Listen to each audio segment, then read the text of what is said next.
uma pergunta e levantou a bola para eu falar com o Vandick Silveira aqui do nosso lado. Vandick, estamos voltando à era Dilma, não 1914, anos atrás. Estamos voltando, como disse o Roberto Dumas? 10 anos, a gente esquece. Memória do brasileiro é muito curta. A situação da Dilma era muito pior, porque o Lula é muito mais inteligente do que a Dilma. A Dilma é uma pessoa irracível que não é capaz de escutar e de entender. E a arrogância da Dilma, eu conheci pessoas que trabalharam em volta dela, a arrogância é tamanha que ela acredita ser realmente uma pessoa que entende economia quando não entende nada. O Lula é mais inteligente que ela, tá? Apesar de estar insistindo, como o Dumas disse, essas ideias que não deram certo em nenhum lugar, ela fica muito velha e vem se aposentar no Brasil e aqui ela vira a regra de ouro. Então a questão é o seguinte: o gasto público para impulsionar consumo através de transferência de renda bomba PIB, aumenta salário real e isso tem duração limitada. Então, essa modalidade populista de crescimento, ela vem também a reboque de uma crise certamente que deve acontecer entre 2026 e 2025. Né? Ela sempre tem uma implosão, porque não é um crescimento sustentável. Por que não é sustentável? Porque não tem investimento. E por que não tem investimento? Porque o consumo do governo é tamanho e as regras engessadas de gastos forçados com educação e com saúde e o aumento real, não existe valorização do salário mínimo. Isso é um nome politicamente carregado.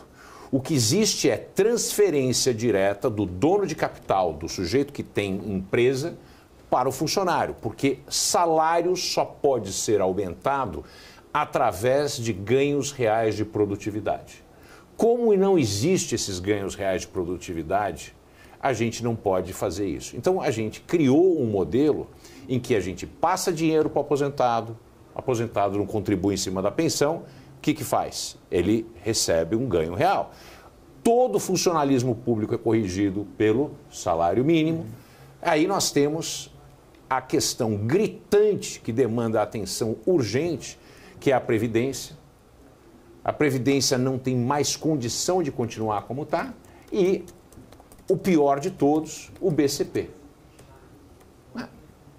Então, a gente tem uma estrutura de gastos sem contrapartidas, sem a possibilidade de contrapartida de receita, porque já foi feito tudo para aumentar a receita, aumentou em 9%, que é um grande salto, mas precisa do Congresso. E um governo que não tem poder e um partido grande no Congresso, não tem como fazer isso.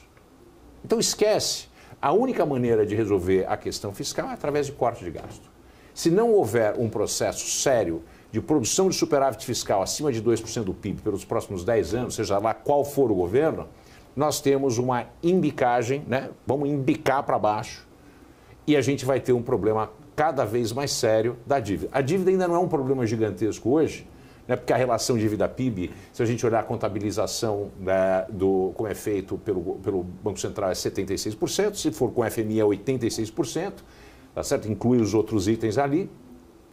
É perigoso, mas não é desastroso. O problema é que a gente não consegue baixar a taxa de juro e a taxa de juro ela impacta na dinâmica da dívida e essa dívida se acumula.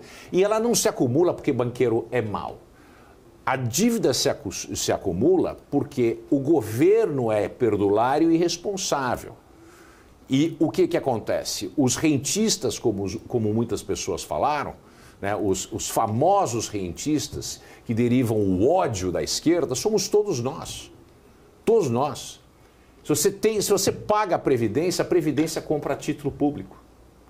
Se você tem qualquer título, se você tiver qualquer fundo multimercado, compra título público. Então, o cidadão médio brasileiro, que tem qualquer tipo de emprego formal e que tem uma rendinha extra que ele investe, ele é rentista junto com os bancos. Os bancos têm apenas 30% do domínio sobre a dívida brasileira. Previdência é o que mais tem. Então, O grande problema do Brasil está nesse modelo que já se provou não ser saudável e que não dá certo no longo prazo. Ele não foi capaz de tirar o Brasil da armadilha da renda média. Nós estamos parados na renda média há 40 anos sem conseguir botar nossa cabeça para fora desse marasmo econômico. Há 40 anos nós crescemos 1,5%, talvez um pouco menos, é mais ou menos 1,3%, enquanto o mundo nesse período cresceu a 3% e os emergentes sem a China cresceram 6%. Então o Brasil está ficando para trás. E não é através de vamos reindustrializar o Brasil, não é assim que a coisa acontece.